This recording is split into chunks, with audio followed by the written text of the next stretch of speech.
Originally released for the BBC Micro by Acorn Soft way back in 1982, Meteors was a port of the Atari smash hit Asteroids. This was an amazing port, adding color to the original black and white Atari arcade version, and was faithful to the original.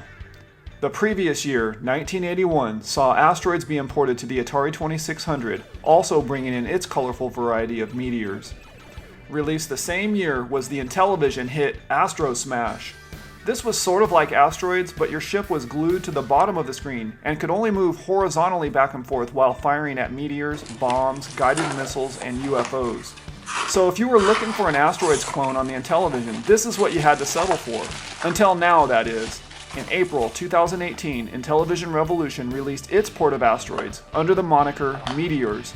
But unlike the BBC Micro version, the Intellivision version includes a title screen with game customization options. More on that later. Meteors is a single-player game. When you first power on Meteors, the text for the game's publisher, 2018 Intellivision Revolution, is painted in from left to right. There's a sound effect also played. This is a neat little feature. We are then brought to the main title screen, which lets you sort of personalize your experience.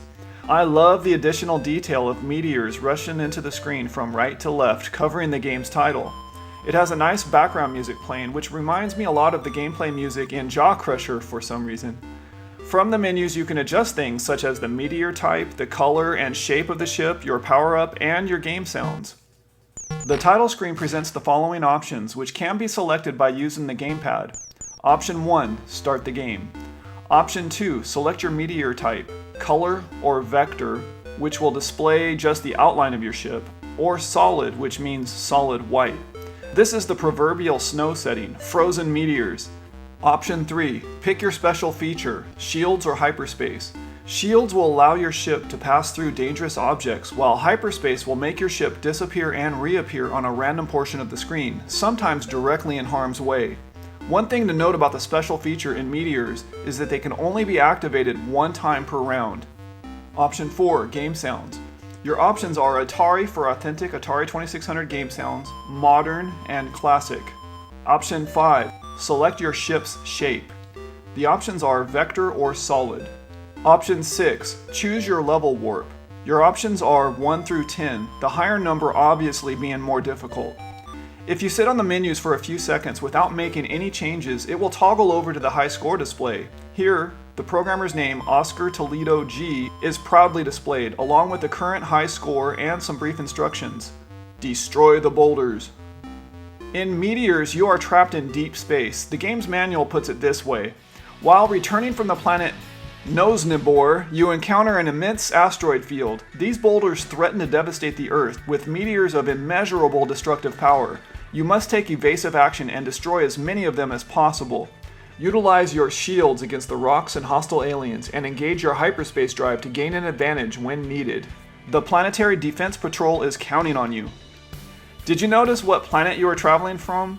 Nosnibor, or Robinson spelled backwards, is an homage to Keith Robinson, an Intellivision programmer / Blue Sky Ranger who passed away last year. Gameplay and controls. You start the game with 4 ships, and the ship's remaining indicator is displayed on the top left-hand portion of the screen, while your score is displayed just to the right of that. Your ship is a small triangular object which rotates and fires projectiles out of its nose, so to speak. You control your ship via use of the Intellivision controller disc, pressing left or right. This both turns the ship and aims your weapon. Pressing up on the disc engages thrust. You can press any of the side buttons on your Intellivision controller to fire. You can also hold the buttons down to engage auto-firing. One of the deviations from the Atari 2600 port of Asteroids is when you press down on the joystick, this will usually engage the shields, or hyperspace feature. On the Intellivision, the decision was made to map this feature to the 5 key on the keypad. More on that later. After blasting away all the meteors, you advance to the next level. The meteor speed is ramped up slightly, and their positions are of course randomized to begin play. So that's the gameplay in a nutshell. Blast away the meteors while avoiding aliens and try to stay alive. Scoring. Large meteors are worth 20 points each, medium ones are worth 50 points, and the small meteors are worth 100 points each. The large alien ships will earn you 200 points, while the small ones are worth 1,000 points. Spare ship. You are awarded a spare ship every 10,000 points. However, I found it difficult to even make it to the first 10,000 points. Strategy. In Atari 2600 Asteroids, my strategy is pretty simple. Stay put in the center of the screen and blast away. In Meteors, that strategy can be employed, but it's much more difficult. As a credit to the game's design, I find that I have to move the ship out of the way in addition to firing at missiles everywhere. Graphics. There are quite a variety of options available in Meteors to customize the game to your liking. You can change the meteors to be either vector, solid white, or solid colors. Likewise, you can switch between ship styles, solid or vector. When the meteors are set to full color and ship solid, it bears a striking resemblance to the Atari 2600 Asteroids. For the most part, I am satisfied with the graphics. Sound. There's a firing sound, the drum beat is there, there's a sound for thrust, a sound for hitting an asteroid, the alien ship flying has its own sound, and a different sound for firing back at you, a free ship sound, and of course there's a sound effect for losing a ship. From the menus, you can change the sound effects by pressing 4 on the keypad. Your selections are Modern, Atari, and Classic. If you select the Atari sounds from the game's menus, you can almost trick yourself into thinking you are playing the Atari 2600 version. The firing sound is spot on. The differences between the firing sounds are hard to describe. I'll let you listen to them here.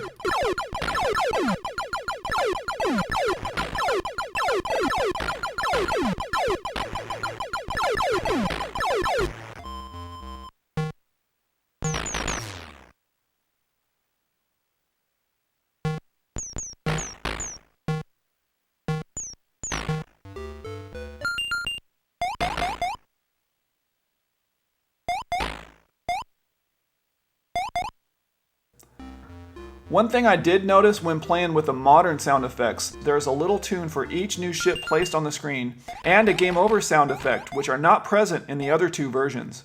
I think it's great that you have the capability to change up the sound effects, but I definitely prefer the Atari sounds.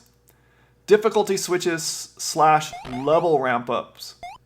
In the cartridge release of Meteors, you simply play from level 1 and work your way up through the tougher levels.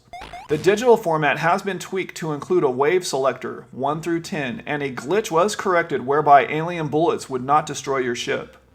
Easter eggs. There are no Easter eggs in Meteors. Suggestions for improvements.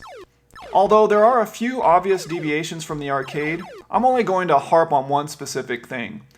I really wish this game had a better way to activate the special features, shields or hyperspace. In Meteors, this feature was mapped to the 5 key on the keypad.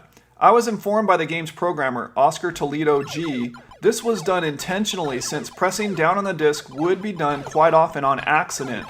It's a shame in a way, since usually when I need to use the feature, I have to look down at the disc to determine where the 5 key is, and by the time I press the button, it's too late. I would have preferred they map it to one of the buttons.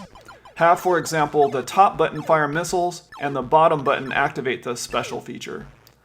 Packaging. Meteors is beautifully packaged with a box designed by Mark Oberhauser. It depicts a space scene with lasers blasting meteors. The back of the box demonstrates a couple of gameplay images. The manual shares the same image as the box and was credited to Mark Thompson.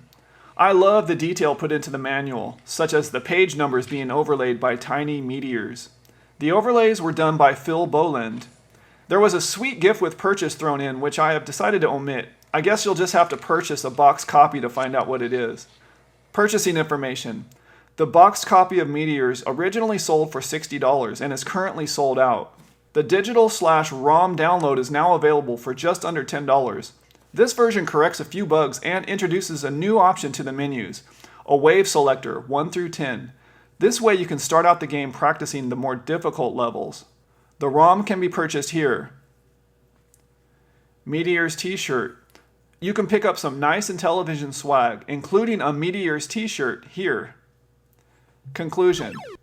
Back in the day when I was growing up, I had in my mind the Atari 2600 was a great system for playing space games, and the Intellivision was a great system for playing sports games. In a sense, I was right.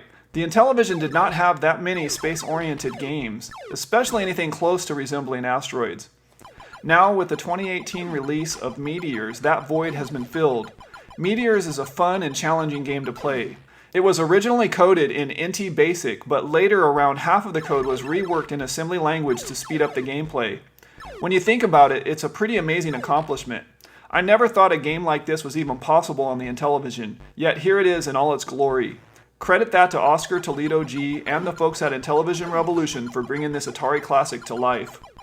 I also want to thank Oscar for patiently answering all of my questions. So go out and grab your copy of Meteors.